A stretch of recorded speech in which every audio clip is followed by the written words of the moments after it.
Bismillahirrahmanirrahim. Assalamu alaikum, dear students. Today we will discuss a topic: scientific notation, prefixes and convention for using system international unit.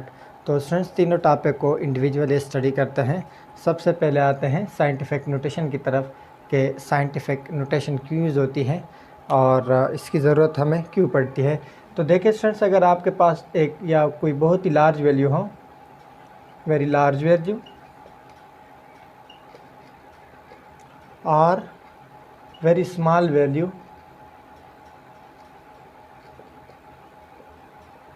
तो हमें ज़रूरत पड़ती है उसको हम एक्सप्रेस करेंगे पावर ऑफ 10 में। उसको हमने एक्सप्रेस करना होगा पावर ऑफ 10 में। फॉर एग्ज़ाम्पल आपके पास कोई वैल्यू है जो बहुत ही लार्ज वैल्यू है, तो कैसे उसको हम फॉर एग्ज़ाम्पल आपके पास एक वैल्यू है लेट्स से 32500000000, यानी आपके पास इतने मीटर कोई डिस्टेंस है। तो आप लोग फिर क्या करते हैं, इसको साइंटिफिक नोटेशन में, हमारे पास बहुत लार्ज वैल्यू आ गई है, इसको हम साइंटिफिक नोटेशन में लेके आते हैं। तो क्या करना होगा, इसके कुछ रूल्स हैं। अब हम जा रहे हैं टुवर्ड द लेफ़्ट, तो जब भी टुवर्ड द लेफ़्ट जाएंगे तो जो पावर होगा 10 का वो क्या होगा, वो पॉजिटिव इंक्रीज़ होगा। सो ये 1 2 3 4 5 6 7 8 9 10 11 12 13, तो मैं यहाँ पर इसका आंसर लिख सकता हूँ कि 3.25 cross 10 raise to the power 13 metre.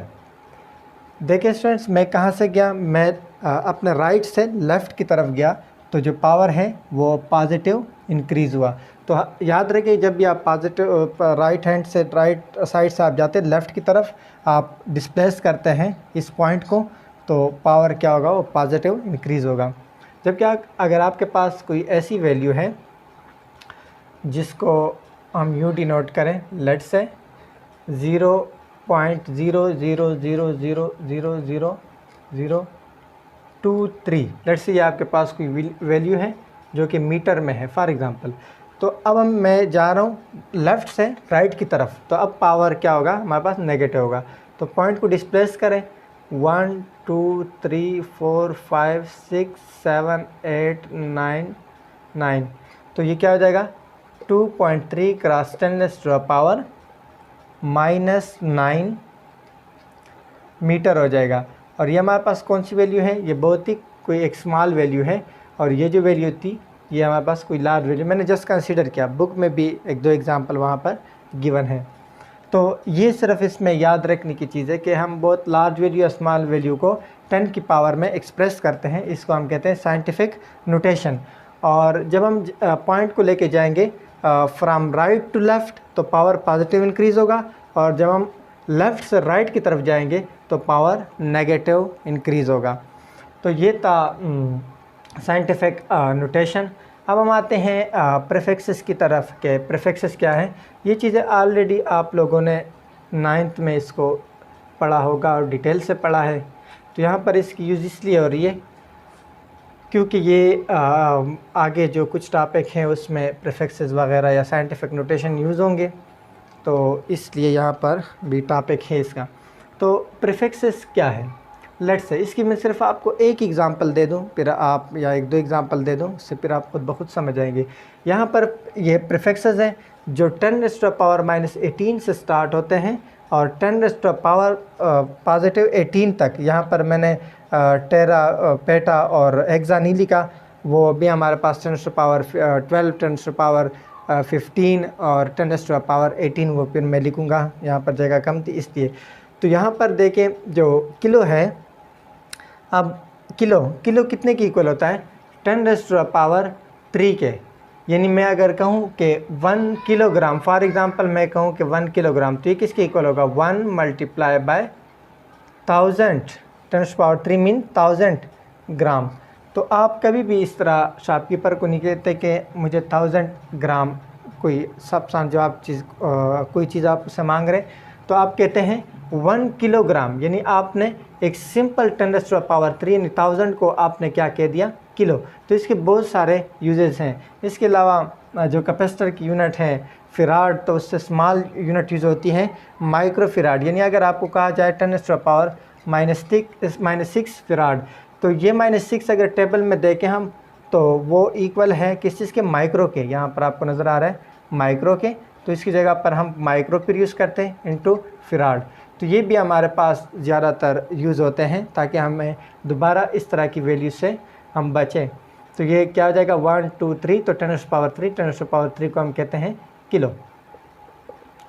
Kilo को सिंपली के से डिनोट किया जाता है। इसमें जो सबसे कम वैल्यू है वो है आटो, स्मॉल ए से उसका सैम्बल है, और उसकी जो वैल्यू है उसका इक्विवेलेंट क्या है वो है 10⁻⁻18। फिर है फेम्टो, फेम्टो एफ से, स्मॉल एफ से इसको डिनोट किया है, 10⁻⁻15 इसकी वैल्यू है। पीको -12 उसको पी से, नैनो -9 एन से, माइक्रो म्यू, इसको म्यू कहते हैं, ये एक ग्रीक वर्ड है। तो म्यू ये 10⁻⁻6 के, मिली एम 10⁻⁻3 के, सेंटी जिसको हम 100 भी कहते हैं वो 10⁻⁻2 के इक्वल है, डेसी 10⁻⁻1, फिर डेका 10⁻1, फिर 3 6 9। जिस तरह यहाँ पर देखें -1 -2 -3 -6 -9 -12 -15 -18 आ रहा है। सिमिलरली यहाँ पर भी डेका, किलो, मेगा, गीगा, टेरा, पेटा, एक्सा, तो वो क्या हो गए 10⁻1, 10⁻3, 10⁻6, 10⁻9, 10⁻12, 10⁻15 एंड 10⁻18। तो 10⁻12 को हम कहते हैं टेरा, 10⁻12 को हम कहते हैं टेरा, और पेटा कहते हैं 10⁻15 को, और जो एक्सा है जो यहाँ पर मुझसे रह गए वो है एक्सा, एक्सा को कहते हैं 10⁻18। तो ये तीन यहाँ पर टेबल में नहीं थे, वो मैंने यहाँ पर बना दिए।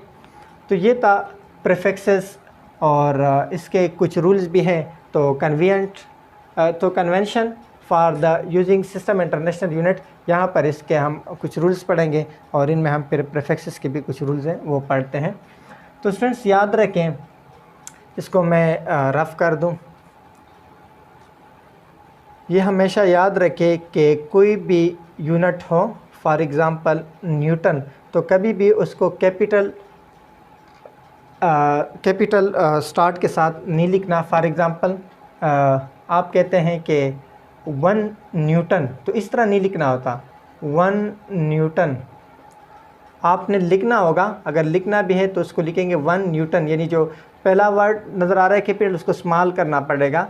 तो 1 न्यूटन, ये क्या है, ये नेम है साइंटिस्ट का, ये है नाम है साइंटिस्ट का। और जो स्मॉल आप एन से इसको डिनोट कर रहे हैं फर्स्ट कैपिटल को, न्यूटन को, तो वो आपके पास है यूनिट, ये याद रखना।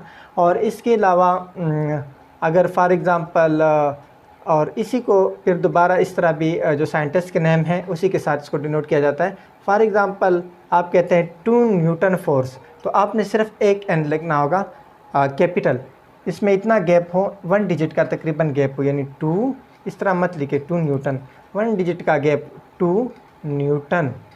इस तरह 3 हर्ट्ज़, ये साइंटिस्ट के नेम के एब्रीवेशन है। और अगर आपने पूरा नाम लिखना होता है तो आपने इस तरह लिखना होगा हर्ट्ज़, इसको कैपिटल एच नहीं लिखना क्योंकि ये यूनिट है, और जो कैपिटल एच से हम कंप्लीट नेम लिखेंगे वो साइंटिस्ट का नेम है।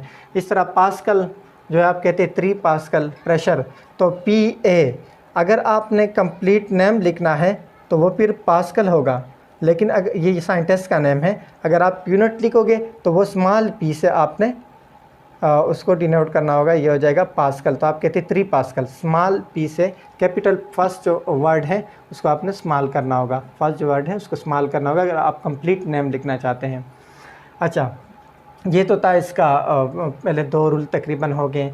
अब 2 प्रीफिक्सेस कभी भी एट अ टाइम यूज़ नहीं हो सकते, जैसे माइक्रो फ़िराड, ऐसे नहीं होता, बल्कि micro means 10⁻⁻6 multiply by 10⁻⁻6 farad which is equal to 10⁻⁻⁴ वैसे सेम पावर ऐड हो जाएंगी तो ये हमारे पास आ जाएगा 10⁻⁻12 फराड।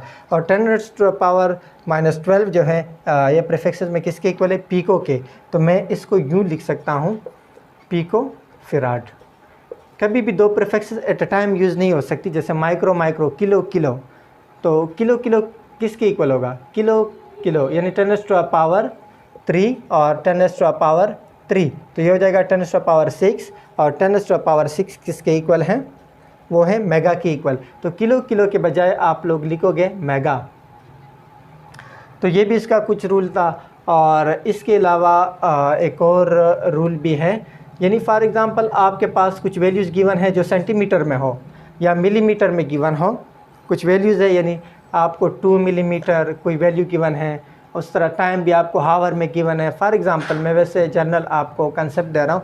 तो लास्ट में जो आपके पास आंसर आएगा उसको आपने कन्वर्ट करना होगा सिस्टम इंटरनेशनल यूनिट में, यानी जो मिलीमीटर है ये लेंथ की यूनिट है। तो आपने जब आपके पास इसको कैलकुलेट करके आपके पास जो लास्ट आंसर आएगा मिलीमीटर में, उसको आपने सिस्टम इंटरनेशनल यूनिट में कन्वर्ट करना होगा, और वो है आपके पास क्या, मीटर। लेट्स आपको कोई चीज़ हावर में गिवन है या मिनट में गिवन है, तो सिस्टम इंटरनेशनल यूनिट जो टाइम का है वो है क्या है, सेकंड। तो लास्ट में जो आंसर है वो आपने सेकंड में उसको कन्वर्ट करना होगा। इस तरह अगर मैथ्स है आपको ग्राम में गिवन है या किसी और में गिवन है, तो आपने लास्ट में सिस्टम इंटरनेशनल यूनिट यानी किलोग्राम में उसको कन्वर्ट करना होगा। तो ये थे कुछ convention for using the system international units. तो आज का टॉपिक स्टूडेंट्स, ये आज का हमारा टॉपिक था। उम्मीद है कि आप लोगों को इस टॉपिक की अच्छी तरीके से समझ आ जाएगी। फिर भी अगर आप लोगों को कोई प्रॉब्लम हो तो आप कमेंट बॉक्स में क्वेश्चन करें, इंशाल्लाह मैं आप लोगों को उसका आंसर दूंगा। सो नेक्स्ट टॉपिक के लिए, तब तक के लिए अल्लाह हाफ़िज़।